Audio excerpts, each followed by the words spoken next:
أعوذ بالله من الشيطان الرجيم.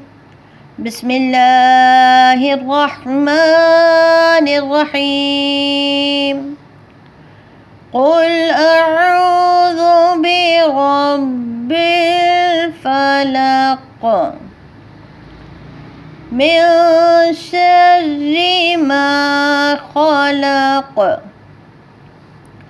ومن شر غاسق إذا وقب ومن شر النفاثات